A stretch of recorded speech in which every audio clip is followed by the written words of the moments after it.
नमस्कार दोस्तों, स्वागत है आप सभी का हमारे YouTube चैनल मिशन गुरुकुल में। मेरा नाम गौरव सिंह है। दोस्तों, आज हमने हिस्ट्री में कॉन्स्टिट्यूशनल डेवलपमेंट का टॉपिक जो है कवर करने के लिए एक पूरा प्लान किया हुआ है। उसके पहले हम आपको काफ़ी कुछ पढ़ा चुके हैं। अब एक एक टॉपिक तो बताएंगे नहीं कि हमने ये कंप्लीट कर दिया। करीब हिस्ट्री के 11 लेक्चर हो चुके हैं। आप सभी उस लेक्चर को देख लीजिए, वो लेक्चर बहुत ही इंपॉर्टेंट है। साथ ही साथ हम इसको आगे लेके बढ़ते हैं।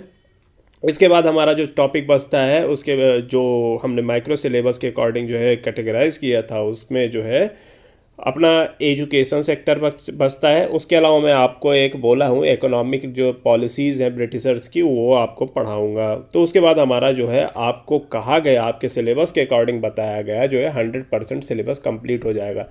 लेकिन उसके साथ ही साथ मैं कुछ चीज़ें मॉडर्न हिस्ट्री कर रहा हूँ, तो कंप्लीट पैकेज उसको बना के लास्ट तक रख दूंगा 10-20 दिन के अंदर।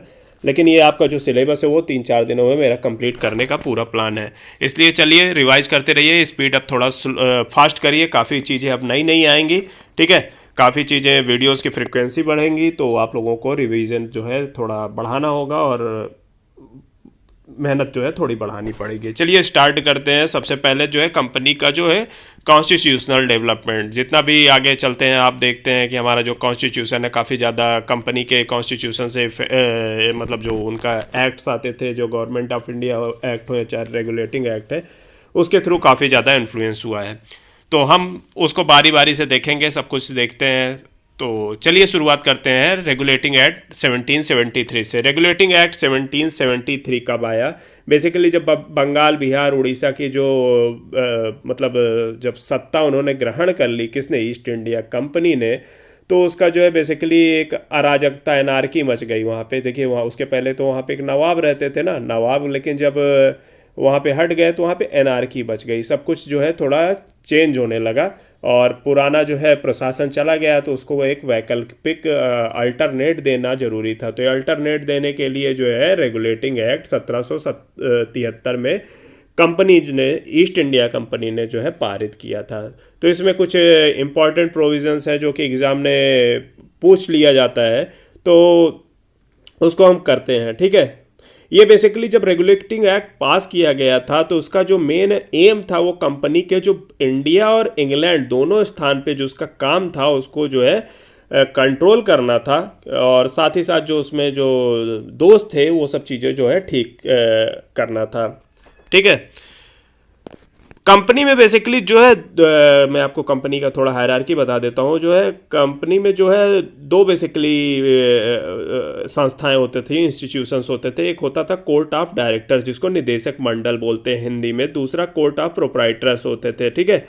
और कोर्ट ऑफ डायरेक्टर में 24 डायरेक्टर होते थे। स्टार्टिंग की मैं बात बता रहा हूँ, बाद में बात की बात नहीं बता रहा हूँ, ठीक है। तो रेगुलेटिंग एक्ट की मतलब स्टार्टिंग में मतलब इनमें एक अध्यक्ष होता था, एक उपाध्यक्ष होता था, प्रेसिडेंट होता था। बाद में मतलब जो है ऐसे ही था इनका कि कुछ मतलब टाइम के लिए जो है वो नियुक्त होते थे। तो रेगुलेटिंग एक्ट के तहत जो उनका जो कार्यकाल है 1 साल के लिए बढ़ा दिया गया है। तो इसमें बेसिकली ये सब चीज़ें नहीं इंपॉर्टेंट है। मैं आपको बताना चाहता हूँ कि अभी अगर आगे आके बोर्ड ऑफ कंट्रोल भी आ जाएगा, इसलिए आप समझ नहीं पाओगे कि मैं दो संस्थाओं की बात किसकी कर रहा हूँ। कोर्ट ऑफ डायरेक्टर जो है, जिसको कि निदेशक मंडल हिंदी में बोलते थे, वो तो पहले से ही थे, ठीक है। ये कंपनी का संचालन करने में बहुत महत्वपूर्ण भूमिका निभाते थे, ठीक है। फिर आता है जब 1773, आप ध्यान से देखिएगा। British government involvement in Indian affair in its function in the efforts to control and regulate the functioning of East India Company. मतलब ये ब्रिटिश गवर्नमेंट का, मैंने बताया कि कंपनी में जो संचालन थे बाहर और अंदर, वो जो दोनों दोस्त थे और जो कंट्रोल था, उसको लेकर ये जो एक्ट पास किया गया। क्या ब्रिटिश गवर्नमेंट धीरे धीरे, देखिए सब कुछ था उस टाइम के अकॉर्डिंग ना। उस टाइम देखिए हमें इंग्लैंड में जो है, ब्रिटेन में बेसिकली इंडस्ट्रियल रेवोल्यूशन हो गया था। एक कंपनी जो है बहुत आगे बढ़त ले ली थी, बाकी कंपनियां भी जो है रेस में आ गई थी। धीरे धीरे गवर्नमेंट पे प्रेशर बना रही थी कि हमको भी व्यापार में शेयर दो। पहले तो ईस्ट इंडिया कंपनी का जो है इधर मोनोपोली थी, बाद में देखिएगा मोनोपोली धीरे धीरे कैसे घट जाती है। तो गवर्नमेंट पे प्रेशर आता था, वहाँ लॉबिंग होने लगी, तो गवर्नमेंट जो है रेगुलेट करने लगी सारा इसका फंक्शन। धीरे धीरे देखिएगा गवर्नमेंट का इन्वॉल्वमेंट बहुत ज़्यादा बढ़ जाएगा। उस टाइम तक मैंने आपको बताया ही है कि बंगाल बॉम्ब जो गवर्नर जनरल पढ़ा रहा था तो उसमें भी थोड़ा बहुत बताया था। बंगाल में मैंने बताया था ये गवर्नर जनरल आप बंगाल बोले जाते थे, स्टार्टिंग में गवर्नर आप बंगाल बोले जाते थे क्लाइव। और बॉम्बे और मद्रास भी थोड़ा काफ़ी ज़्यादा अटॉनमी रखते थे, ठीक है, बॉम्बे और मद्रास भी काफ़ी ज़्यादा ये अटॉनमी रखते थे। लेकिन इसमें जो है इस एक्ट के थ्रू गवर्नर जनरल थोड़ा बहुत जो है पावर एक्सरसाइज मतलब उनके ऊपर अथॉरिटी जताने लगे थे। लेकिन जो प्रोविजंस थे जब तक जो है बहुत ज़्यादा लिखित ना हो, साफ सुथरे ना हो, तो वो बेसिकली वैग होते थे। इतना ज़्यादा वो वैग काफ़ी ज़्यादा था, इसलिए जो है वो कोई बहुत ही एक्सप्लिसिटली जो है मेंशन नहीं थे चीज़ें, ठीक है। तो थोड़ा बहुत पावर दिया था, आपसे सीधे सीधे क्वेश्चन पूछ लेगा कि मतलब some power over Bombay and Madras presidency, तो ये बात चीज़ें सही है, ठीक है। लेकिन ये वैग वैग सा था। जो गवर्नर आप बंगाल बोलते थे, मैंने बताया ही था आपको गवर्नर जनरल टॉपिक में, उस टाइम पे गवर्नर जनरल आप बंगाल बोला जाने लगा, ठीक है। उनको गवर्नर जनरल ऑफ बंगाल बोला जाने लगा, गवर्नर जनरल ऑफ इंडिया नहीं बोला जाने लगा। ध्यान दीजिएगा, गवर्नर जनरल ऑफ ये वारन हास्टिंगस जो थे पहले गवर्नर जनरल ऑफ बंगाल थे। विलियम बेंटिंग मैंने आपको बताया वो 1833 के चार्टर रेगुलेटिंग एक्ट के थ्रू बने थे, चार्टर एक्ट के थ्रू बने थे, लेकिन उसको आप वो गवर्नर जनरल ऑफ इंडिया मानिएगा, ठीक है। बेसिकली ये जो है सारे जो रेगुलेटिंग एक्ट धीरे धीरे क्रमबद्ध तरीके से जो है ग्रेजुअली जो आ रहे हैं वो धीरे धीरे बेसिकली सेंट्रलाइजेशन की ओर जा रहा है। मतलब पावर जो है, जैसे पहले क्या था कि बॉम्बे मद्रास बंगाल प्रेसिडेंसी जो है अपना अपना लेजिस्लेचर में अटॉनमी रखते थे, लेकिन धीरे धीरे देखिएगा वो अटॉनमी उनकी जाने लगी और ये बेसिकली एक नेशन का रूप लेने लगा, एक पूरा ऑल इंडिया लेवल का एक और एडमिनिस्ट्रेटिव फंक्शनरी एक तरीके से बनने लगे, ठीक है।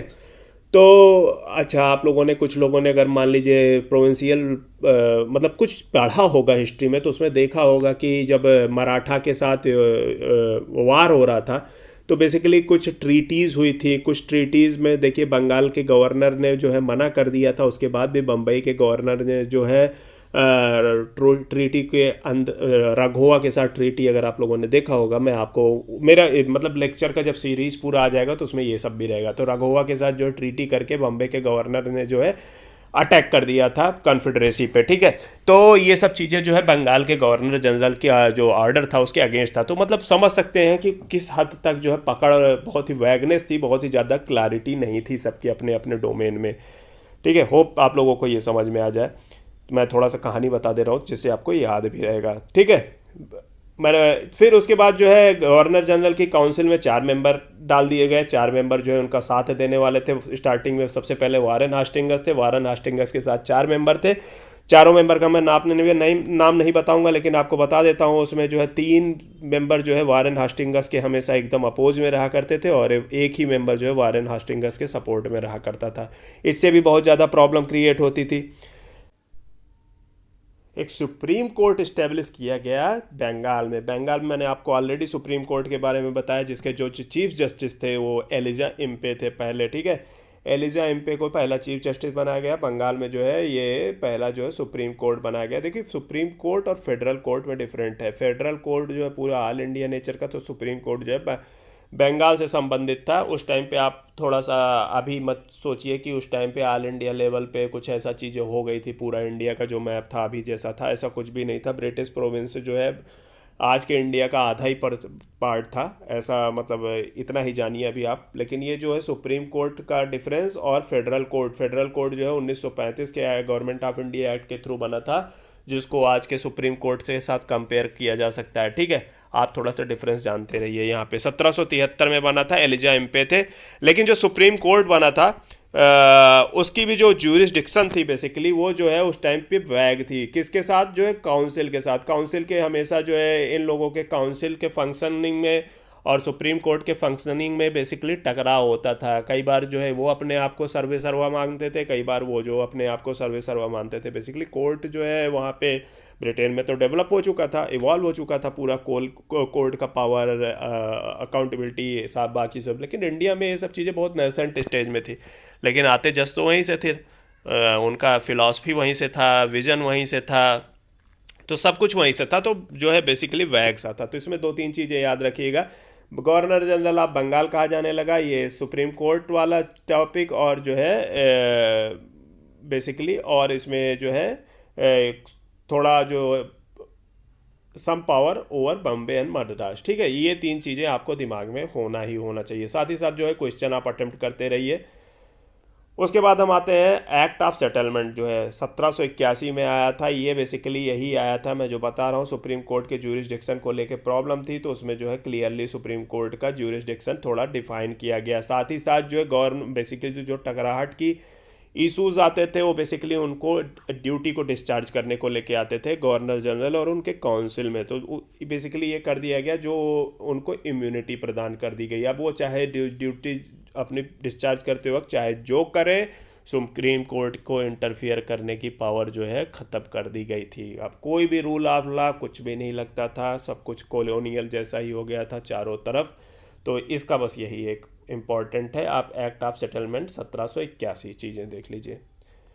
फिर आता है Pitt's India act. Pitt's India act के बारे में एक दो चीज़ें हम पहले बता देते हैं। Pitt's India act basically company के जो है फंक्शनिंग को ही लेकर था। उसमें कुछ इंटरनल जो प्रॉब्लम्स थी उसको दोषों को दूर करने के लिए लाया गया। ऑलरेडी मैंने कोर्ट ऑफ डायरेक्टर्स निदेशक मंडल के बारे में बता ही दिया था। उसके बाद भी यहाँ पे एक इंस्टीट्यूशन ब्रिटिश गवर्नमेंट का जो इंटरफियर था धीरे धीरे बढ़ने लगा था। मैंने बताया कि ये जो है बढ़ते बढ़ते ग्रेजुअली क्राउन पूरा जो है इंडिया का एडमिनिस्ट्रेशन पूरा अपने हाथ में ले लेगा। ठीक है, तो और 1833 पे ये पीक पे पहुंचता था। तो मतलब सेंट्रलाइजेशन जो अभी मैं बताऊंगा सब। तो बेसिकली गवर्नमेंट का जो है इंडियन मैटर पे वहाँ की ब्रिटेन गवर्नमेंट जो है गिर गई थी, और ये पहला और लास्ट अफेयर था जहाँ पे किसी भी भारतीय मामले पे कोई भी ब्रिटिश सरकार जो है गिर चुकी थी। ठीक है, तो ये आप पिट्स इंडिया एक्ट 1784 के बारे में थोड़ा सा दिमाग में रखिएगा।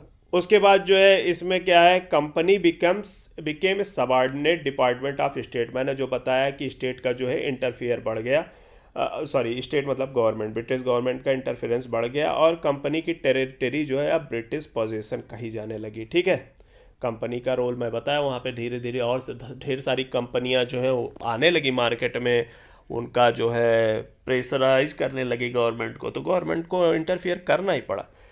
तो इस एक्ट के थ्रू सबसे बड़ी चीज़ क्या थी, एक बोर्ड ऑफ कंट्रोल बनाया गया। ठीक है, बोर्ड ऑफ कंट्रोल बनाया गया जिसमें 6 कमिश्नर रहते थे। 6 कमिश्नर के नाम नहीं बताऊंगा और अलग अलग उनका डिवीज़न नहीं बताऊंगा, कोई काम नहीं है, जो कि कंपनी के सिविल, मिलिट्री और रेवेन्यू अफेयर में जो है मतलब बेसिकली जो है इंटरफियर करने लगे या उसको कंट्रोल और रेगुलेट करने लगे।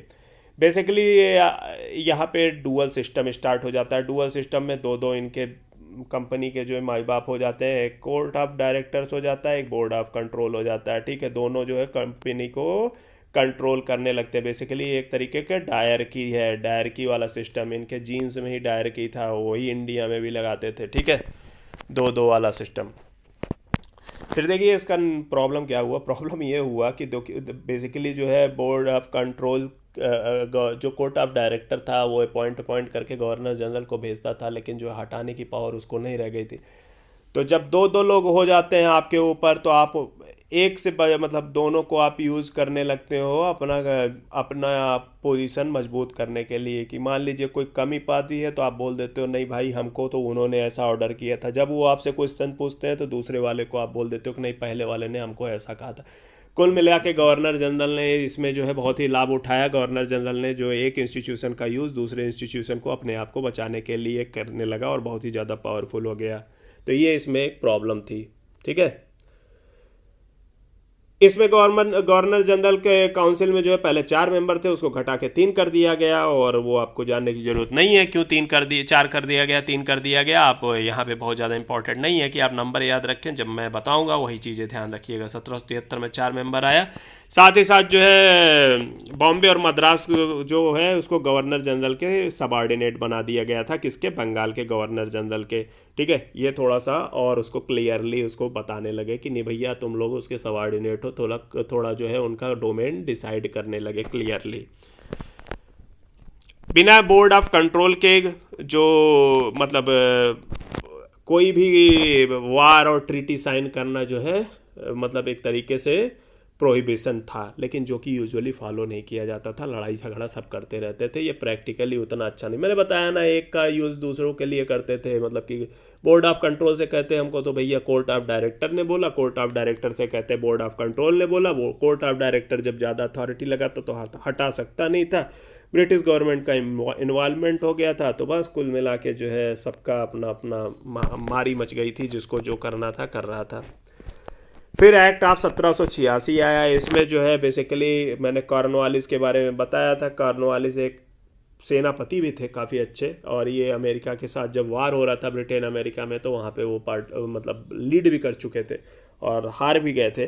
तो जब आने से पहले तो भैया इनको दोनों पावर चाहिए थी, कहे कि हमको गवर्नर जनरल का पावर तो चाहिए ही चाहिए, अब साथ ही साथ कमांडर इन चीफ की पोजीशन एक अलग होती थी। मैंने आपको बताया था किसके, जब कर्जन और किचनर का कंट्रोवर्सी बताया था तो उस टाइम पे बताया था। तो कमांडर इन चीफ जो है कॉर्नवालिस को जो है बेसिकली दोनों की पावर चाहिए थी, और दोनों की पावर जो है उनको दे दी गई। साथ ही साथ जो है कॉर्नवालिस को एक और पावर मिली, जो कि था ओवरराइड द काउंसिल डिसीजन। एक तरीके से ये वीटो पावर मिल गई थी, जो भी चाहते थे कॉर्नवालिस, और यहीं से वीटो पावर की हिस्ट्री शुरू हो जाती है।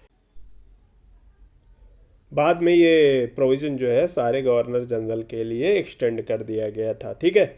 उसके बाद हम लोग आते हैं चार्टर एक्ट 1793 पे। चार्टर एक्ट 1793 थोड़ा सा बहुत ही, इसमें दो तीन चीज़ें बहुत ही मतलब इम्पॉर्टेंट है। एक तो आपका ये इम्पॉर्टेंट है, home government member were to be paid out of Indian revenue which continued up to 1919, जिसको कहते हैं होम चार्जेस। होम चार्जेस के बारे में आपने पढ़ा होगा, कहीं सुना होगा। होम चार्जेस में आपको रेवेन्यू जब पढ़ाऊंगा पॉलिसी, इकोनॉमिक पॉलिसी, तो उसमें आपको होम चार्जेस में बताऊंगा कि क्या क्या आइटम आते थे। बेसिकली जितने भी यहाँ पे आपको एक समरी बता देता हूँ, जितने भी यहाँ पे पेंशन वगैरह, जितने भी लोग काम करते थे उनके पेंशन, सैलरी, सब कुछ जो है, चाहे वो इंडियन मतलब बोर्ड ऑफ कंट्रोल हो या कुछ भी हो, उन सब की जो है भारत के रेवेन्यू से ही यहाँ पे चार्ज की जाती थी। तो उसी को बोर्ड आगे चल के यही इंडियन सचिव हो जाते हैं, सचिव आ जाते हैं, सेक्रेटरी आ जाते हैं, तो उनका भी जो है चार्जेस यहाँ पे जो है यहीं से चार्ज की जाती थी। बेसिकली उनके भी जितने सैलरी थे, अलाउंस थे, तो उसी को जो है बेसिकली होम चार्जेस बोले जाते हैं। यही जान लीजिए कितना ही न्यूमैन था, काम कर रहे हैं ब्रिटेन से और चार्जेस यहाँ से मिल रहे हैं,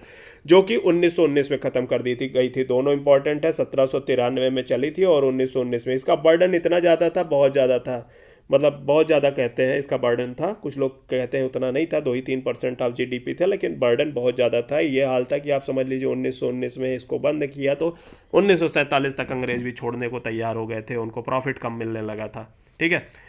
बात ही कमर्शियल प्रिविलेज कंपनी का जो है 20 साल के लिए बढ़ा दिया गया था, और जो है रेवेन्यू एडमिनिस्ट्रेशन को जो है जुडिशरी फंक्शन से हटा अलग कर दिया गया था, जिसी कारण जो है पहले माल अदालत होती थी जो कि ख़त्म हो गई थी। यहाँ पे आपको रेवेन्यू एडमिनिस्ट्रेशन और जुडिशियरी फंक्शन जो है ये सेपरेट कर दिया गया था, इसको आपको याद रखना हो। ये 1793 का काल था।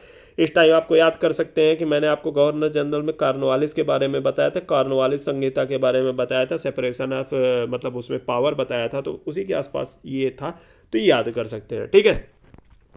तो होम चार्जेस वगैरह बेसिकली इसी एक्ट के थ्रू जो है 1919 तक, 1793 से शुरू हुआ था, तो 1919 तक जो है यही इसी एक्ट के थ्रू जो है मिलने लगे थे, ठीक है। अब आते हैं हम लोग चार्टर एक्ट 1813 में। क्वेश्चन सॉल्व करते रहिएगा, क्वेश्चंस के आंसर मैंने बोला है आपको एक लेक्चर बाद, मैं एक नहीं 2 लेक्चर बाद जब इकोनॉमिक पॉलिसी ख़त्म कर दूंगा तो मैं आपको प्रॉपरली उसको मैं वीडियो उस पर भी बना दूंगा। क्वेश्चन डाउट होगा तो उस पर भी आप लोग आराम से पूछ सकते हैं। लेक्चर वाइज बनाऊंगा क्या पूरा, उसको पूरा डिटेल में कॉम्प्रहेंसिवली सिर्फ क्वेश्चन ही सॉल्व करके आंसर आपको एक्सप्लेनेशन के साथ दूंगा, ठीक है। फिर चार्टर एक्ट 1813 आता है, ये थोड़ा इंपॉर्टेंट है। चार्टर एक्ट 1813 के थ्रू जो है कंपनी को जो है 20 साल के लिए और जो है टेरिटरी रखने का, पोजीशन का अधिकार मिल गया, रेवेन्यू के ऊपर भी अधिकार मिल गया 20 साल के लिए, ठीक है। ये बहुत ही कॉमन है, 20 साल करके कई बार देते थे। उसके बाद जो है कंपनी की लेकिन जो मोनोपोली थी ट्रेड ओवर इंडिया, ये ख़त्म कर दी गई थी। लेकिन कंपनी को केवल 2 जो है एक्सेप्शन, मतलब चाइना के साथ व्यापार, कंपनी यहाँ से चीन के साथ जो पूरा ट्रेड करती थी, और चाय के साथ जो ट्रेड करती थी उसके लिए जो मोनोपोली है अभी भी उसको बचा के रखा था। तो इसमें 1813 में, याद रखिएगा, जो मोनोपोली है कंपनी की ट्रेड में, वो ख़त्म कर दी गई थी। ठीक है।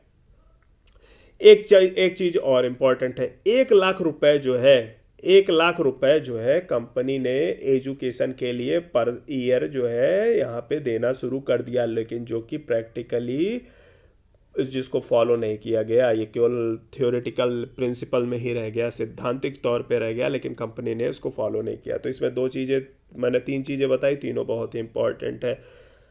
कॉमर्शियल ट्रांजैक्शन और टेरिटोरियल रेवेन्यू का जो है सेपरेट अकाउंट बना लिया गया है, ये उतना इंपॉर्टेंट नहीं है, लेकिन यूपीएससी ने कई बार ऐसे क्वेश्चन पूछे हैं, तो शायद कई बार हो सकता है, मतलब इस पे भी इस बार क्वेश्चन बना ले, इसलिए मैं जो है इस पे लिख दिया हूँ। साथ ही साथ क्रिश्चियन मिशनरी जो है उनको भारत में आने के लिए और अपना रिलीजन का प्रचार करने के लिए जो है उनको अधिकार दे दिया। तो 1813 में जो भी बताया हूँ लगभग सभी इंपॉर्टेंट है। सबसे ज़्यादा इंपॉर्टेंट इसमें आपको मैंने जो है सोशियो रिलीजियस रिफॉर्म मूवमेंट बताया था, तो उस टाइम में बताया था क्रिश्चियन मिशनरी को चार्टर एक्ट 1813 के थ्रू जो है आने की परमिशन मिल गई थी। साथ ही साथ मैं आपको बता रहा हूँ 20 साल के लिए 20-20-20 ही मिलेगा हर बार। कंपनी का मोनोपोली जो है ख़त्म कर दिया गया था, ये सीधा सीधा क्वेश्चन पूछा जाता है। और एजुकेशन के लिए 1 लाख रुपए, तो आपको 1813 चार्टर एक्ट के बारे में 3 स्टेटमेंट बना के दे देगा कि ये था प्रोविज़न, ये था, तो ये था, तो आपको जो है उसको दिमाग में रखना है। ठीक है। फिर उसके बाद 20 साल तक के लिए बढ़ा दिया था। देखिए 1773, फिर 20 साल 1793, फिर 20 साल 1813, फिर 20 साल 1833। तो फिर क्या होता है, चार्टर एक्ट 1833 आता है। इसमें जो है 20 जो है कंपनी का जो लीज है फिर से बढ़ा दिया गया। ठीक है। व्यापार का एकाधिकार खत्म कर दिया गया, लेकिन प्रशासनिक एकाधिकार वगैरह सब कुछ जो है मेंटेन था। ठीक। तो 20 साल के लिए जो है फिर बढ़ा दिया गया। कंपनी के जो ट्रेड की मोनोपोली था चाइना और चीन के साथ, चाइना और चाय के साथ, चाय का जो मोनोपोली था वो भी ख़त्म कर दिया गया। तो आप इन दोनों स्टेटमेंट को ध्यान रखिएगा। जहाँ पे चाइना और टी आए तो वो 1813, चाय और चाइना और टी के बगैर जो है मोनोपोली ख़त्म कर दिया गया। या पूछा जाए आपसे कंपनी की मोनोपोली कब ख़त्म कर दी गई बिना मेंशन किए चाइना और टी जो है, तो आप उसको 1813 ही मानिएगा। ठीक है। और क्या नाम है, उस टाइम तक बहुत ही ज़्यादा वो हो गया था, क्या नाम है। अच्छा, एक चीज़ मैं और आपको बताना चाहता हूँ, चार्टर एक्ट 1813 फिर से आ जाते हैं। चार्टर एक्ट 1813 में मोनोपोली क्यों ख़त्म की गई। आप लोग नेपोलियन के बारे में कहीं पढ़े होंगे, वर्ल्ड हिस्ट्री का पार्ट ही रहा है हमेशा इंडियन हिस्ट्री जो है। नेपोलियन जो है उस टाइम पे कॉन्टिनेंटल थ्योरी जो है ले आए थे। उसके बाद जो है सारे यूरोप को बोल दिए थे भैया ब्रिटेन को अलग थलग कर दो, इनके साथ व्यापार नहीं करना है। उनका मार्केट वहाँ बंद होने लगा, तो कंपनी जो है डिप्रेशन में आ गई, फ्रस्ट्रेट होने लगी, उनको एनएक्सियस फील हुआ, तो वो चाहते थे इंडिया में भी उनका जो है मार्केट खुले। तो इसीलिए वो गवर्नमेंट पे प्रेशर बनाने लगे, और इसका कारण ये हुआ कि यहाँ पे मोनोपोली ख़त्म कर दी गई। इसलिए भी, इससे भी आप अगर लिंक करके याद कर सकते हैं तो बहुत ही अच्छी बात है। फिर चार्टर 1833 आ गया। 1833 में मैंने बताया कि चाय और चीन के साथ भी जो मोनोपोली थी उसको ख़त्म कर दिया गया। इसके साथ साथ एक बहुत ही इम्पॉर्टेंट है कि जो यूरोपियन के साथ जो प्रॉपर्टी उनको अलाउ कर दिया गया, यूरोपियन को खरीदना और बेचना। यहीं से असली कॉलोनियलिज्म शुरुआत होता है। कॉलोनियलिज्म ये बेसिकली टाइम किसके टाइम हो रहा था, ये विलियम बेंटिंग के टाइम पे हो रहा था। यहीं से कॉलोनियलिज्म, जब प्रॉपर्टी खरीद सकते हैं तो कुछ भी कर सकते हैं। प्लांटर्स आए यहाँ पे, बंधुआ मजदूरी करवाए, सब कुछ करवाए। आल्दो इस प्रोविज़न में जो है स्लेवरी ख़त्म करने के लिए प्रावधान थे, और आगे चल के एलन बारो ने 1843 में स्लेवरी को जो है पूरी तरह बैन कर दिया। लेकिन स्लेवरी आप लोग देखे ही हैं, नील क्रांति में, इंडिगो रेवोल्यूशन में हो गया, चाहे बाद में हो गया, सब जगह देखिए पैसा है तो सब कुछ है। पैसे के अंडर जो है दबा देते थे, और कोर्ट कचहरी सब खरीद देते थे। सारी जो है लॉज वगैरह जो होता है गरीबों के लिए ही होता है। ठीक है। एक्विजिशन ऑफ प्रॉपर्टी जो है यूरोपियन का अलाउ कर दिया गया। साथ ही साथ फाइनेंशियल, लेजिस्लेटिव और एडमिनिस्ट्रेटिव सेंट्रलाइजेशन हो गया गवर्नमेंट में। मैंने बताया जो सेंट्रलाइजेशन की टेंडेंसी थी वो पीक पे 1833 के चार्टर के थ्रू पहुंचती है। इसमें बॉम्बे, मद्रास, बंगाल, इन सभी टेरिटरी को जो है complete governor general of India William Bentinck पहले थे, मैंने बताया था, जो है इनके अंडर रख दिया गया था। और बाकी जो असेंबली थी वो अपना लेजिस्लेशन का जो पावर थी वो खो चुकी थी। ठीक है। तो ये सेंट्रलाइजेशन यहाँ पे पीक पे पहुँच चुका गया था।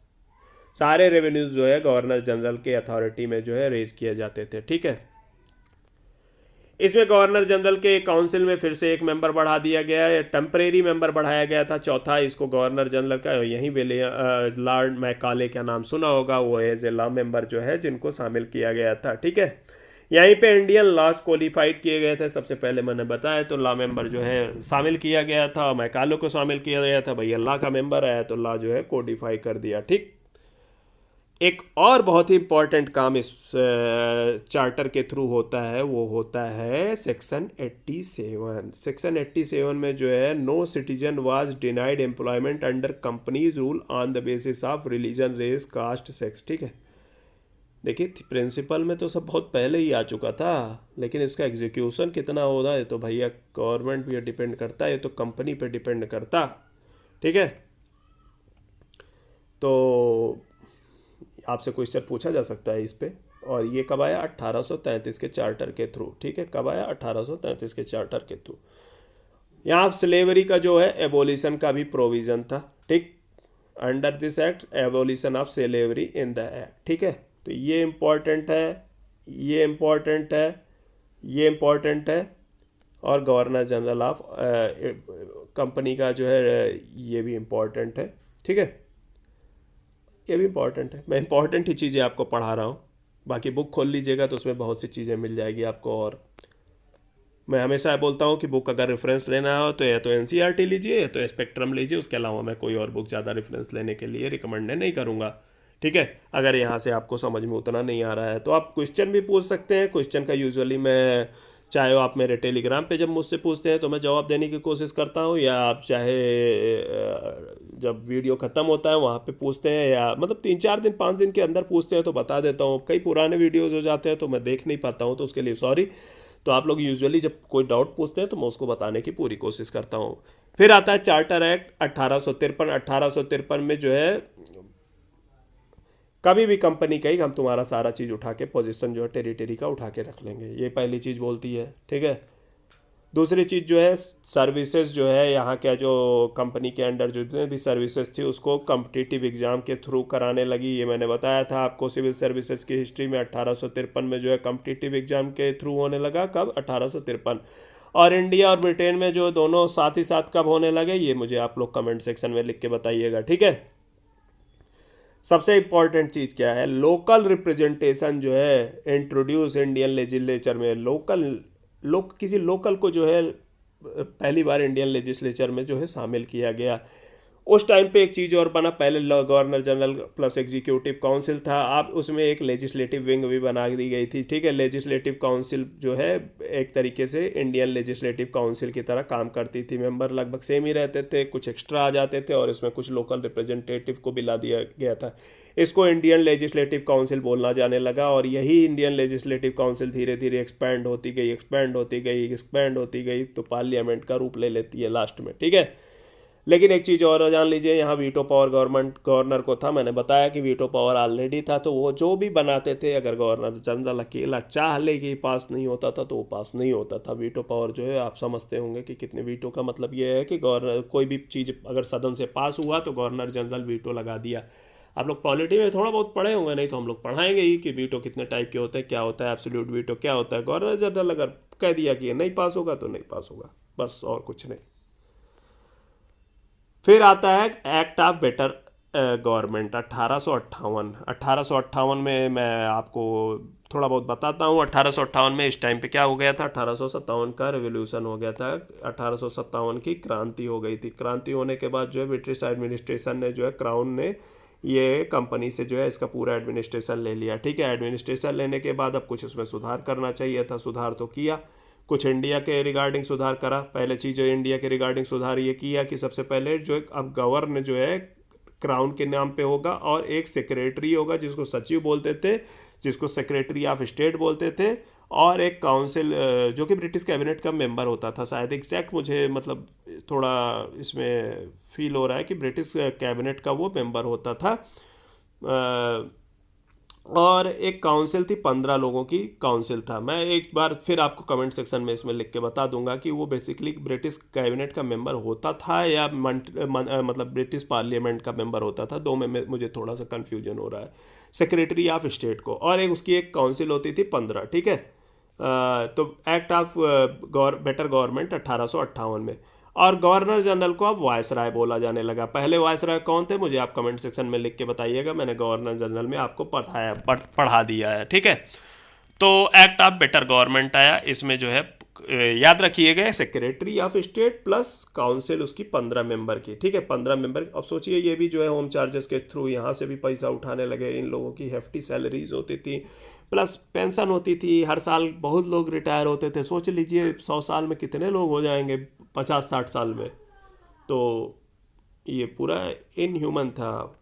रहो वहाँ, करो वहाँ, खाओ यहाँ का, ठीक है भाई।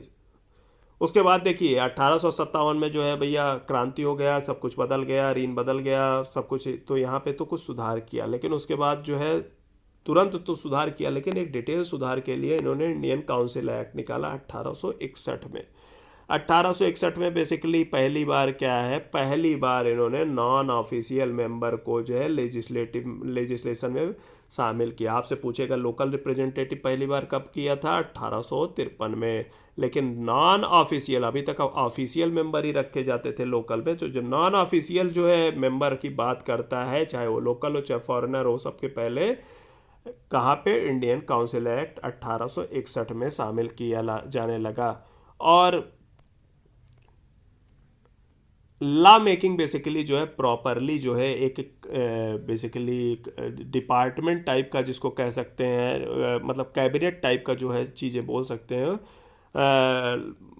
उस टाइप का चीज़ें इस्टेब्लिश हुआ। ये नहीं कि बस गवर्नर जनरल बैठ गया, आपने 4 लोगों के एग्जीक्यूटिव काउंसिल में बातचीत की, जो मन कर गया बन गया। नहीं, प्रॉपरली एक बेसिकली यहाँ पे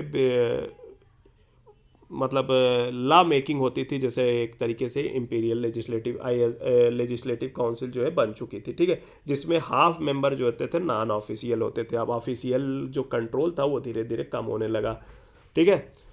इसके द्वारा जो है पोर्टफोलियो सिस्टम लाया गया। पोर्टफोलियो सिस्टम जो है इंट्रोड्यूस किया गया और कैबिनेट गवर्नमेंट की स्थापना की गई, कैबिनेट सिस्टम लाया गया। तो आपसे पूछा जाएगा कैबिनेट सिस्टम किस जो है किस एक्ट के थ्रू आया, तो Indian council act, ICA Indian council act 1861 के थ्रू आया, ठीक है। यहीं से गवर्नर जनरल को एक ऑर्डिनेंस प्रोमलगेट करने की पावर आ गई, अध्यादेश जारी करने की, जो कि आगे तक चलती रही। और 1935 में भी यही पावर थी। और 1935 में यही पावर का ये हाल हुआ कि मतलब आगे चल के जो है गवर्नमेंट भारत के प्रेसिडेंट के पास भी जो है अध्यादेश मतलब अध्यादेश पास करने की पावर आ गई, ठीक है। तो ये विभागीय प्रणाली जिसको कहते हैं हिंदी में और इंग्लिश में डिपार्टमेंटल सिस्टम जो है, वो पहली बार जो है 1861 के एक्ट के थ्रू आया, ठीक है। और मैं आपको चाहे तो आप लोग कहिए तो ये भी बता देता हूँ कि वायसराय की एग्जीक्यूटिव काउंसिल में जो है मिनिमम जो है 6 मेंबर और अधिकतर जो है 12 मेंबर जो है नियुक्त किए जा सकते थे, जो कि आपको दिमाग में रखने की ज़रूरत नहीं रखना है। और उसमें मिनिमम जो है नॉन गवर्नमेंट थे, ये तो मैंने आपको बता दिया। और इसमें बेसिकली जिन लोगों को लेते थे ना, वो हाई क्लास के होते थे, बेसिकली नाम के होते थे। वो देखते थे कि लोगों का हाथ उठ रहा है तो वो अपना भी हाथ उठा लेते थे। इस टाइप के लोग थे। उनका जो कॉज था, लो चीज़ों को कंसर्न था, इंडियन मैटर को लेके कुछ नहीं था उसमें। बाबा बलदेव सिंह वगैरह जैसे बड़े बड़े राजा महाराजा के घराने वाले ये लोग रहते थे, ठीक है। ये बेसिकली बस कुछ नहीं, अगर देखते थे अपने बगल का, इंग्लिश उतनी अच्छी आती नहीं थी, कुछ सुनते नहीं थे, अगर देखते थे अपने पड़ोसी का हाथ उठ गया तो ये भी अपना हाथ उठा लिया करते थे, ठीक है। The act by wasting legislative power in the government of, मतलब जो 1833 में जो सेंट्रलाइजेशन हो गया था बॉम्बे और मद्रास के लेजिस्लेटिव, जो भी उनकी जो पावर थी जो छीन के गवर्नर जनरल के अंडर ला दी गई थी, गवर्नर जनरल ऑफ इंडिया जो कहा जाने लगा था, जो बॉम्बे प्रेसिडेंसी में था उस टाइम पे, ये जो है governor general government of Bombay और मद्रास को जो है उनको जो है लेजिस्लेटिव पावर जो है उनको कुछ प्रदान कर दी गई। साथ ही साथ उनको लेजिस्लेटिव डिवोल्यूशन जिसको हम कहा जा सकता है, और उनको लेजिस्लेटिव काउंसिल एक बनाई गई, ठीक है। इतना बस दिमाग में रखिएगा। Departmental system, cabinet government, promulgation of ordinance और जो है लेजिस्लेटिव डिवोल्यूशन, ठीक है। इतना आप लोग थोड़ा दिमाग में रखिएगा। फिर आते हैं Indian council act. Indian council act 1892, फिर देखिए 20 साल 21 साल में आ गया। 1861 से 1892, अब 20 साल वाला जो फंडा था ना वो खत्म हो चुका था क्योंकि क्राउन के अंडर आ गया था। ठीक है, इस टाइम तक इंडियन नेशनल कांग्रेस फॉर्म बन चुकी थी 1800 मैंने बताया 85 में, और उन्होंने जो है सारे रिफॉर्म का जो रूट है माना वो काउंसिल रिफॉर्म में, चाहते थे कि काउंसिल में भी जो है आप हमको मतलब आने का मौका दीजिए, काउंसिल के थ्रू ही सारे रिफॉर्म आएंगे। तो इंडियन जो लेजिस्लेटिव काउंसिल था उसको बढ़ा कर दिया गया, इंडियन लेजिस्लेटिव काउंसिल में बड़ा कर दिया गया, उसमें 10 से कम मतलब नहीं रह सकते थे, और 16 से मैक्सिमम जो है उसको जो है मैक्सिमम जो है 16 कर दिया गया, जिसको कहते हैं मतलब मैक्सिमम नंबर जो है 16। या आपको नंबर याद करने की ज़रूरत नहीं, मैं थोड़ा एक आइडिया देता हूँ। देखिए पहले 6 से 12 होने लगा, फिर 10 से 16 होने लगा, ऐसे धीरे धीरे बढ़ता चला जाता है। ठीक है, साथ ही साथ 40% लोगों को जो है नॉन गवर्नमेंट जो नॉन ऑफिशियल मेंबर थे उनको कंपलसरी कर दिया गया था। तो ये सब चीज़ें आपको दिमाग में रखने की चीज़ नहीं है। जो सबसे ज़्यादा इंपॉर्टेंट है मैं वहाँ लिख दिया और उसको मैं अंडरलाइन कर दे रहा हूँ, जो कि इसमें सबसे पहले जो है इलेक्शन का प्रावधान लाया गया। इलेक्शन यद्यपि जो है टर्म इलेक्शन था ये तो लैग करता था, इलेक्शन वर्ड नहीं कहीं यूज़ कर दिया गया था, लेकिन जो इलेक्शन का जो प्रोविज़न था वो ले आया गया था। इनडायरेक्ट इलेक्शन जो है यहाँ पे नॉन ऑफिशियल मेंबर के लिए पहली बार लाया गया था। तो आपसे क्वेश्चन पूछा जाएगा कि इनडायरेक्ट इलेक्शन कब लाया गया था, तो इंडियन काउंसिल एक्ट 1892 में। ठीक है, यहाँ पे जो मेंबर थे वो लेजिस्लेचर में जो है अपना फाइनेंशियल स्टेटमेंट जब भी आता था, कोई भी बजट, तो उस पर अपना व्यूज़ देने को तैयार थे, लेकिन उनके पास कोई वोटिंग राइट नहीं थी, और कोई भी एक क्वेश्चन पूछ सकते थे लेकिन 6 दिन की नोटिस के पहले। ठीक है, सोच सकते हैं कितने ज़्यादा इन लोगों की बेसिकली मतलब लिमिटेड पावर थी, इसीलिए तो ये लोग नाखुश थे। विधानमंडल में भी मतलब बेसिकली उन्हें विचार प्रकट करते थे लेकिन अपना मत जो है नहीं रख सकते थे, और साथ ही साथ 6 दिन पहले ही ये कुछ पूछ सकते थे। इसी तरीके से जो प्रोविंशियल लेजिस्लेटिव काउंसिल थी वो वहाँ पे भी जो है नंबर बढ़ाया गया था। मैंने बताया 10 से 16, तो ये याद नहीं करिएगा, 10 से 16, तो वहाँ पे भी इसी तरीके से 20-22 ऐसे करने लगे थे। ठीक है, फिर ये अंग्रेजों ने जो है अपना जो है असली चरित्र दिखाना शुरू किया, जो कि इंडियन काउंसिल एक्ट 1909 में आया। मैंने बताया था सूरत स्प्लिट हुआ, सूरत स्प्लिट में ये जो है मॉडरेटर्स को अपनी तरफ मिला लिए, एक्सट्रीमिस्ट को जेल डाल दिए, तो मॉडरेटर्स को यही जो है लॉलीपॉप थमा दिए थे। ठीक है, मतलब टाइम की डिमांड थी, हम कुछ चीज़ें इंटरेस्टिंग बनाने के लिए ऐसे बोलते हैं तो उसको नेगेटिव वे में मत लीजिएगा। तो इंडियन काउंसिल एक्ट 1909 में जो है पार्लियामेंटो रिफॉर्म आया, इसके थ्रू जो है मॉडरेटर को ये थोड़ा सा जिसको कहते हैं अपीज कर दिया, एक्सट्रीमिस्ट को जेल डाल दिया। उसी टाइम जो है एक वैक्यूम क्रिएट हुआ, मैंने बताया आपको कि रिवोल्यूशनरी एक्टिविटीज़ जो है स्टार्ट हो गई, अनंत लक्ष्मण कान्हारे और कई लोगों के मैंने उसमें सबको बताया। ठीक, वीर सावरकर वगैरह। अब चलिए हम यहाँ पे देखते हैं इसमें क्या है। कि इसमें जो है बेसिकली पहली बार जो है मतलब जो सांप्रदायिकता था एक तो उसको भड़काया। ठीक है, मैंने पार्लियामेंटो रिफॉर्म में आपको ऑलरेडी कम्युनल अवार्ड के बारे में बताया था, कम्युनल अवार्ड नहीं बोलूँगा इसको, पार्लियामेंटो में कम्युनल जो कम्युनलिज्म बेसिकली डाल दिया था कि मुस्लिम जो है मुस्लिम को ही वोट देंगे, अभी मैं इसमें नीचे बताऊंगा। इसमें बेसिकली विधान परिषद में संख्या जो है बढ़ा के 69 कर दी गई। ठीक है, जिसमें 37 जो थे कि बेसिकली आपके ऑफिशियल थे और 32 जो है आपके नॉन ऑफिशियल थे। ठीक है, तो ये चीज़ें जो है पहली बार जो है, इसको मेरे कहने का मतलब ये था कि पॉपुलर एलिमेंट इतना बड़ा रिफॉर्म मतलब उस टाइम पे 69 दे दिया, जो कि मॉडरेटर्स इसीलिए खुश हो गए, जहाँ 10-16 रहते थे वहाँ इतने दे दिए। ठीक है, उसके अलावा जो है इसमें इम्पीरियल लेजिस्लेटिव काउंसिल का जो मैंने बताया आपका वो बढ़ा दिया गया। उसके बाद जो है गवर्नर जनरल की जो एग्जीक्यूटिव काउंसिल है उसमें पहले इंडियन जो है नियुक्ति किए गए थे। कौन थे? SP Sinha as a law member. ये आपसे सीधे सीधे पूछ लिया जाता है कि गवर्नर जनरल के एग्जीक्यूटिव काउंसिल में पहली बार तो अलाउ कब हुआ था, तो ये अलाउ आपको 1909 में हुआ था। और इस एग्जीक्यूटिव काउंसिल में पहले मेंबर कौन थे, तो वो थे एसपी सिन्हा थे। कौन थे? एसपी सिन्हा थे। ठीक है, एसपी सिन्हा बिल्कुल दिमाग में रख लीजिएगा। और यहाँ पे सेपरेट इलेक्टोरेट की बात आ गई। सेपरेट इलेक्टोरेट में मतलब जो है सेपरेट इलेक्टोरेट का बात आ गया, मुस्लिम जो है मुस्लिम को ही वोट दे सकते हैं। ठीक है, और डिस्प्रोपोर्शनेट, जैसे कि इनकी पावर मान लीजिए 10% है, पावर कह रहा हूँ पॉपुलेशन 10% है, तो इनको जो सीट 15-20% दे दी गई। और साथ ही साथ जो है मुस्लिम वोटर्स, पहले voters adult universal adult franchise नाम की चीज़ नहीं थी, पहले ये 4 से 5% था। लेकिन जो इनकम बेसिकली यहीं इंडिया ही नहीं, ब्रिटेन और फ्रांस, हर जगह के डेमोक्रेटिक कंट्री जो बनने का नाटक करते थे, हर जगह जो है वोटिंग राइट थी वो बहुत ही लिमिटेड थी। ठीक है, फ्रेंच क्रांति में तो बहुत खतरनाक क्लासिफिकेशन है अपना लोगों का, 3 स्टेट वगैरह, स्टेट जनरल, स्टेट 3 स्टेट उसमें था, क्लर्जी, पोप, मिडिल क्लास, तो वो सब चलिए अभी नहीं पढ़ते हैं। तो बेसिकली जो है डिस्प्रपोर्शनेट जो है, और उनका जो मुस्लिम्स लोग थे उनका जो जो क्राइटेरिया था इनकम का वो काफ़ी नीचे रखा गया था, हिंदुओं का काफ़ी ऊपर रखा गया था, मुस्लिम का यहाँ रखा गया था। तो इसमें जो ज़्यादा ज़्यादा लोग आ गए ना, ठीक है, ज़्यादा लोग आ गए तो जीत, सेपरेट इलेक्टोरेट था, बेसिकली कम्युनलिज्म एक तरीके से डाल दिया था, पनपा दिया था।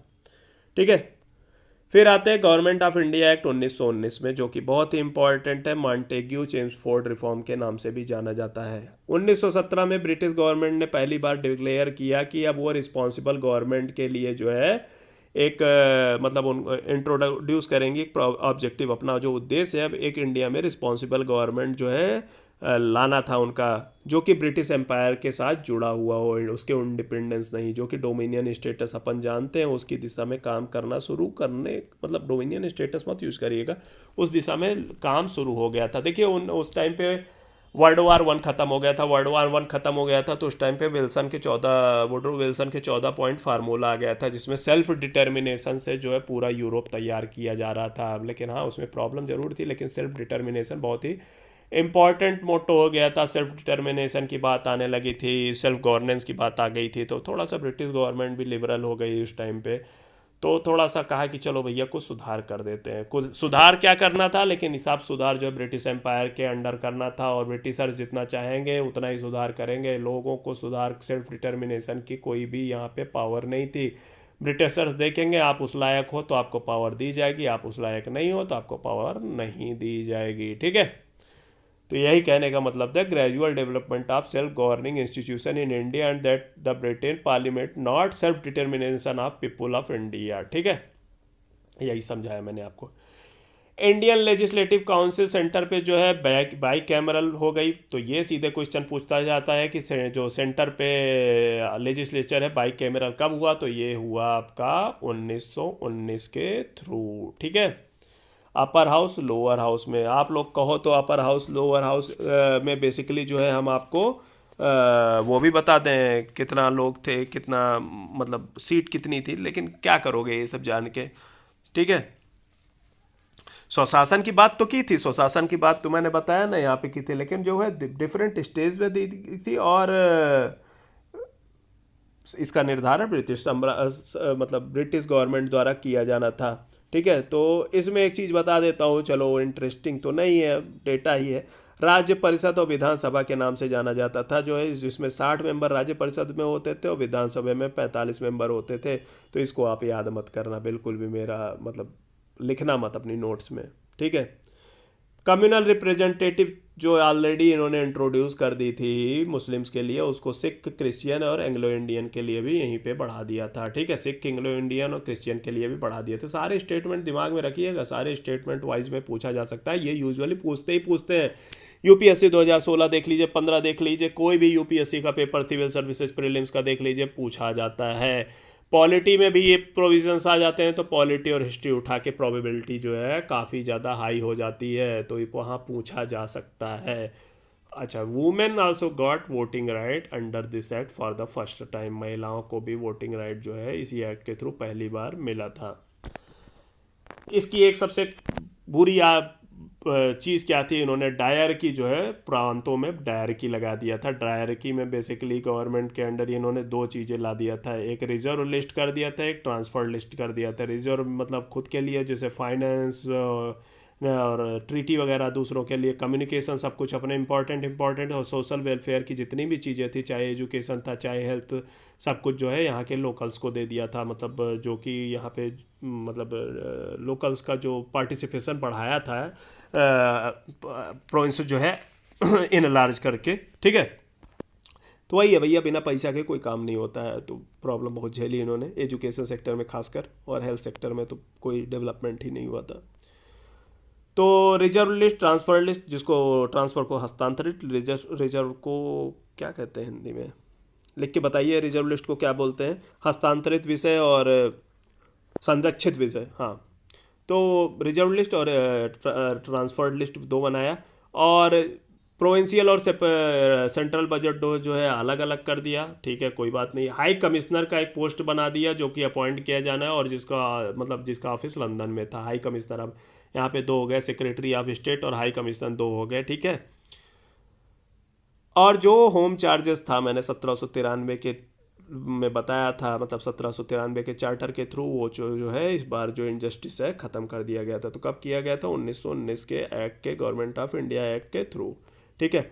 बहुत ही इंपॉर्टेंट चीज़ है। मैंने बताया था आप लोगों को कि सिविल सर्विसेज एग्ज़ाम्स का जो हिस्ट्री है बताया था ना, 1853 1923। तो पब्लिक सर्विस कमीशन जो है यहाँ पे इस्टेब्लिश करने का प्रावधान था, जो कि 1926 में इस्टेब्लिश किया गया था। जब ये बिल पास किया गया था, सॉरी, जब ये रिफॉर्म लाया गया था, तो आपको पता है, मैंने बताया था उस टाइम पे होम रूल आंदोलन चल रहा था। होम रूल आंदोलन में जितने भी लिबरल थे वो खुश हो गए थे, और यही आंदोलन आया। इसी आंदोलन को लेकर फूट पड़ गई कांग्रेस के अंदर, और जो है दो पार्ट में डिवाइड हो गया। एक सूरत स्प्लिट मैंने बता दिया था, दूसरा स्प्लिट ये बॉम्बे में हुआ था। मैं यहाँ पे बेसिकली एक लोग चले गए थे, वो लोग लिबरल बना लिए थे आगे चल के, लिबरल लीग बना लिए थे, और दूसरा अपना कांग्रेस ही थे। तो मैंने बताया था ना, गोखले ने बोला था जो आज जो है एक्सट्रीमिस्ट बोले जा रहे हैं, कल को वही लिबरल बोले जाएंगे। बात सेम थी, देख लीजिए खुद ही। गांधी जी ने जो आगे किया वही तिलक पहले करते थे, वो एक्सट्रीमिस्ट बोले जाते थे, वो लिबरल बोले जाते थे, ठीक है। तो इसी को, इस जो आया था ये रिफॉर्म, इससे तिलक खुश नहीं थे, इसको इन्होंने सनलेस डॉन कहा था, ठीक है। किसने बोला था? आपसे स्टेटमेंट पूछा जा सकता है, वो सनलेस डॉन, उसके बारे में पूछा था तिलक ने। फिर मैंने बताया कि जो है ब्रिटिश शासन का लक्ष्य जो है भारत में स्वशासन विकसित करना था। स्वशासन की दिशा में मतलब एकदम न दिया जाकर विभिन्न चरणों में दिया जाएगा, ठीक है। और उनकी प्रगति भारतीयों के द्वारा स्वशासन की दिशा में प्रगति पर निर्भर करेगा, और इसका निर्धारण जो है कौन करेगा? ब्रिटिश संसद किया जाएगा, ठीक है, या भारत सरकार करा जाएगा। तो इसी चीज़ को चेक करने के लिए साइमन कमीशन अपॉइंट किया गया था। मैंने बताया था 1927 में साइमन कमीशन अपॉइंट, 28 में आए थे, क्योंकि वहाँ पे ब्रिटेन में इलेक्शन था, तो इसलिए इनको जो है 10 साल का प्रावधान था, लेकिन 10 साल की जगह पहले ही अपॉइंट कर दिया गया था, ठीक है। तो मैंने बताया साइमन कमीशन। फिर 3 राउंड टेबल कॉन्फ्रेंस हुआ, इसमें मैंने डिटेल में बताया था कि क्या क्या प्रावधान जो है डिस्कस हुए थे। इसी सबको प्रावधान को मैंने इसलिए यहाँ पे लिख दिया है कि आपको गवर्नमेंट ऑफ इंडिया किसके थ्रू इन्फ्लुएंस हुआ था वो चीज़ें आपको याद रहे, ठीक है। इसी सबको देखते हुए गवर्नमेंट ऑफ इंडिया एक्ट 1935 पारित किया गया, जो कि बहुत ही ज़्यादा मतलब आद्यतित था, मतलब बहुत ही ज़्यादा मतलब जिसको मॉडिफाइड था, जिसको हम लोग कह सकते हैं। 1919 जो अधिनियम थी, जो उसका जो प्रस्तावना जिसको कहते हैं, प्रोविजंस, जो उसको सीधे प्रोविजंस नहीं, प्रस्तावना को प्रीएम्बल्स बेसिकली बोलते हैं, उठा के सीधे सीधे इसमें रख दिया था, तो कोई दिक्कत नहीं थी, ठीक है। इसमें सबसे इंपॉर्टेंट चीज़ क्या थी? कुछ हम प्रावधान पढ़ते हैं इसके। ऑल इंडिया फेडरेशन की बात की थी, ऑल इंडिया फेडरेशन की बात की थी। ये सबको मतलब ये था बेसिकली 11 ब्रिटिश प्रांत था। मैंने बताया था उस टाइम पे आपको 1937 के इलेक्शन में प्रांतों के नाम भी आपको गिनाए थे कि कौन कौन थे। 11 में 8 में जो है कांग्रेस ने अपना जो है सरकार बनाई थी, 3 में बॉम्बे, पंजाब, सिंध में, बॉम्बे नहीं सॉरी, पंजाब, बंगाल और सिंध में जो है कांग्रेस ने अपनी जो है सरकार नहीं बना पाई थी। तो 11 मैंने पूरा बताया था, आप लोग वहाँ पे देखेंगे तो आपको दिख जाएगा। तो 11 ब्रिटिश प्रांत, 6 चीफ कमिश्नर के क्षेत्र थे, और देसी रियासत से मिलकर एक ऑल इंडिया फेडरेशन बनाना था, ठीक है। बनाना तो था, और संघ में मतलब शामिल होना अनिवार्य था, लेकिन ये देसी रियासतों की इच्छा पर निर्भर करता था। मतलब देसी रियासतों की इच्छा के बगैर ये नहीं बन सकता था। कब बनता ये? जब देश की आधी जनसंख्या का प्रतिनिधित्व करने वाले देसी रियासतें संघ में शामिल हो जाती, मतलब आधी जनसंख्या का प्रतिनिधित्व करने वाले। लेकिन ये चीज़ें जो है चल नहीं पाई, और ये जो पूरा प्लान था ध्वस्त हो गया, ठीक है। फिर उसके जब ऑल इंडिया फेडरेशन नहीं बना, तो इनके पास प्लान बी भी था, ठीक है। प्लान बी तो ये था, डायर की जो है, जो कि साइमन कमीशन की रिपोर्ट में मना किया गया था कि अब इसको मत लगाना, उसको उठा के उन्होंने फेडरल एग्जीक्यूटिव लेवल पे लगा दिया, प्रोविंस से हटा के अब सेंटर पे लगा दिया डायर की, ठीक है। द्वैध शासन के मतलब जनक कौन थे, मतलब फादर ऑफ डायर की कौन था, मैंने आपको बताया है, आप बताइएगा मुझे कमेंट सेक्शन में। फादर ऑफ डायरकी, ठीक है। फेडरल लेजिस्लेचर जो है 2 चैम्बर था, मैंने वहाँ भी बताया, और प्रोविंशियल लेजिस्लेचर भी यहाँ पे कुछ 2 चैम्बर बना दिए गए थे, ठीक है। तो बाईकैमरलिज्म सेंटर पहली बार कब हुआ था? 1919 में हुआ था, ये चीज़ें याद रखिएगा। इसमें जो है एक प्रावधान आया जॉइंट सिटिंग का, और साथ ही साथ 3 सब्जेक्ट लिस्ट जो है एक्सप्लिसिटली मेंशन किया गया है, जिसको फेडरल लिस्ट संघीय सूची, इसमें 59 विषय थे। दूसरा प्रांतीय सूची प्रोविंशियल लिस्ट, जिसमें 54 विषय थे। और तीसरा कॉन्करेंट लिस्ट समवर्ती सूची। आज भी कॉन्स्टिट्यूशन में ये सारे प्रावधान है, इसमें 36 विषय थे। विषय कितने हैं याद रखने की जरूरत नहीं है। याद रखना बेसिकली वर्स्ट फॉर्म ऑफ तैयारी है, तो बार बार रिवाइज करना, मेमोराइज मतलब दिमाग में वो खुद ही बैठ जाता है, वो बेस्ट तैयारी है। रेसिड्यू से फिर रेसिड्यूरी पावर आती है, जिसे मतलब हिंदी में बोला जाता है, क्या बोलते हैं हिंदी में, कई लोग मुझसे हिंदी में कहते हैं कि सर बोल दिया अगर, ये एग्जैक्टली मुझे कई बार प्रॉब्लम होती है। रेसिड्यूरी आप लोग खुद देख लीजिएगा। रेसिड्यूरी जो पावर होती है वो गवर्नर जनरल के अंडर जो है रखी गई थी, ठीक है। आज भी रेसिड्यूरी पावर होती है, वो जो है सेंट्रल गवर्नमेंट उस पर रूल बनाती है, ठीक है। आपसे क्वेश्चन पूछ लिया जाएगा, गवर्नमेंट ऑफ इंडिया एक्ट 1935 के अंडर जो है रेसिड्यूरी पावर किसके अंडर थी? सेंट्रल लेजिस्लेचर के अंदर, प्रोविंशियल लेजिस्लेचर, गवर्नर जनरल के अंडर, या मतलब प्रोविंशियल गवर्नर के अंदर? तो आपको उसका आंसर जो होगा गवर्नर जनरल के अंडर थी। गवर्नर जनरल की इस एक्ट के थ्रू सबसे गंदी बात यह थी कि उनके पास आज भी वीटो पावर था। वीटो पावर है तो आप सारा रिफॉर्म कर दो, कोई उसका फ़ायदा नहीं है, ठीक है। इसकी सबसे इम्पॉर्टेंट जो अगला स्टेज था, मतलब कि सबसे इम्पॉर्टेंट प्रगति, जिसको ग्रोथ प्रगति प्रोग्रेस था, ये कह सकते हैं कि प्रोविंशियल ऑटोनॉमी मिल गई थी। Provincial autonomy, provinces derive their power direct from British government, they were given independent financial power resources, और उनको साथ ही साथ बारो करने का, अपनी खुद की सिक्योरिटी पे जो है चीज़ों बारो करने की भी जो है पावर थी, ठीक है।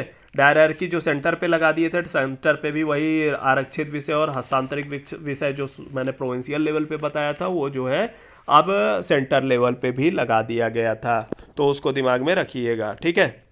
प्रोविंशियल ऑटोनॉमी दे दिया, और इसमें जो है फ्रेंचाइज जो है वोट डालने के जो वोटर्स थे उसको 10% बढ़ा दिया गया था। इसके पहले करीब शायद 2.5% के करीब था, जो कि 10% बढ़ा दिए गए थे। राइट टू वोट उनको 10% पावर दिया गया था, और क्राइटेरिया बेसिकली सब बार जो है इनकम होता था। पैसा ज़्यादा है तो वोट दोगे, पैसा कम है तो वोट नहीं दोगे, ठीक है। इसमें Indian council secretary of state की जो इंडियन काउंसिल है, मैंने बताया ना कि 1919 में होम चार्जेस ख़त्म किया, इतना महंगा पड़ने लगा कि इन्होंने कहा भैया इंडियन काउंसिल ऑफ सेक्रेटरी, मतलब उसको जो है सेक्रेटरी ऑफ स्टेट का इंडियन काउंसिल जो है एबॉलिश कर दो। एबॉलिश कर दिया 1935 में। सोच लीजिए खर्चा इतना ज़्यादा बढ़ गया था, कितना था कि खुद ही नहीं बर्डन थाम पाए।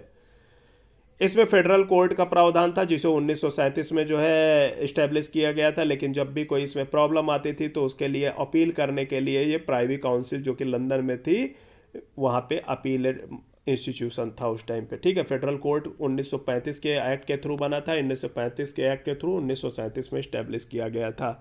तो ये चीज़ें आप लोग याद रखिएगा, ठीक है। इसमें बॉम्बे को जो है बॉम्बे कह रहा हूँ, इसमें बर्मा को जो है भारत से अलग कर दिया गया था। ये भी थोड़ा सा दिमाग में रखिएगा, इसको मैंने लिखा नहीं है, बर्मा को भारत से अलग कर दिया गया था, ठीक है। तो इसको थोड़ा सा आप लोग दिमाग में रखिएगा, ठीक है। प्रांतीय स्वायत्तता, प्रोविंशियल जो ऑटोनॉमी मैंने बता दिया। अब ये सब चीज़ें आप इसको दिमाग में रखिएगा। जब ये बिल आया, जब ये रिफॉर्म आया, तो इसको नेहरू ने चार्टर ऑफ स्लेवरी कहा। चार्टर ऑफ स्लेवरी मतलब दास्ता का घोषणा पत्र बोला। और a ship which has engine but no brake, मतलब ऐसा एक जहाज जिसका इंजन तो है लेकिन कोई ब्रेक नहीं है, उस टाइप का इसको जो है संज्ञा दी थी, बोला था। क्योंकि इसमें जो वीटो पावर थी, और जो डायरार्की उठा के, वहाँ डायरार्की उठा के जो प्रोविंसेस थे वो सेंटर पे लगा दिया था, जो चीज़ें सही नहीं थी, ठीक है। तो ये कुछ क्वेश्चंस भी दिए हुए हैं मैंने साथ में, उसको भी आप लोग करते रहिए। आपका ये जो है मैंने जितने भी एक्ट थे पढ़ा दिए। ये एक्ट आपके ख़त्म हो गए। यूजुअली क्वेश्चन इसी से आते हैं, और इससे हट के क्वेश्चन बिल्कुल भी नहीं आते हैं। तो होप आप लोगों को ये पसंद आया है। अब हमारा हिस्ट्री का 2 लेक्चर और बचा हुआ है, जो कि मैं टारगेट कर रहा हूँ। एक जो है आपका एजुकेशन और जर्नल्स उसमें और बुक्स वगैरह बताएंगे। दूसरा जो है आपका आएगा वो आएगा economic policy, British colonial economic policy. वो दोनों बताने के पास हिस्ट्री के बाद हिस्ट्री के लेक्चर 1857 की क्रांति और लोकल बंगाल हो गया, मैसूर हो गया, सिख एम्पायर हो गया, इन सब मराठा हो गया, इन सब के बारे में मैं बताता रहूँगा। फॉल ऑफ मुगल्स हो गया, पूरा मॉडर्न हिस्ट्री एक प्ले लिस्ट में बन जाएगा। लेकिन आपके लिए जो अब मैंने माइक्रो सिलेबस कैटेगराइज किया था और जो आपका सिलेबस में है नेशनल मूवमेंट में, उसके थ्रू जो है मैंने सब कुछ जो है पढ़ा दिया है। अगले एक लेक्चर में ही ख़त्म हो जाएगा, ठीक है। दूसरा लेक्चर तो मैं बोला था आपसे बताऊंगा, क्योंकि वो समझने के लिए मुझे ऐसा लगता है वो इम्पॉर्टेंट है। रिवाइज करते रहिए, अपनी नोट्स बनाते रहिए, बिना रिवाइज किए सब कुछ बेकार हो जाएगा। नोट्स बनाना यार देखो, कई बार तो हम लोग भी इधर उधर से जाते थे, पहले छापते थे, नोट्स बनाते थे, चीज़ें पढ़ते थे ना। ऐसा थोड़ी ना है कि हर जगह जाते थे हर जगह पीडीएफ अवेलेबल ही रह जाती थी तुरंत, ठीक है। नोट्स ही बनाते थे ना, स्टार्टिंग में पीडीएफ कई दिन बाद में मिलती थी। मैं बता रहा हूँ बाद में मिलेगी तो मिलेगी, मेरी बातों पे भरोसा करिए, ठीक है। तो ये सब चीज़ें हैं, रिवाइज करते रहिए। आपको अगले लेक्चर में हम बहुत जल्दी मिलेंगे। और आपका अब धीरे धीरे इकोनॉमी और इकोनॉमी के साथ साथ आपका शुरू होने वाला है, इकोनॉमी शुरू हो जाएगा, उसके बाद आपका पॉलिटी भी साथ में साथ शुरू होने वाला है। इसलिए आप लोग रिवीजन की स्पीड जो है काफ़ी बढ़ा दीजिए, ठीक है। चलिए, धन्यवाद तब तक के लिए।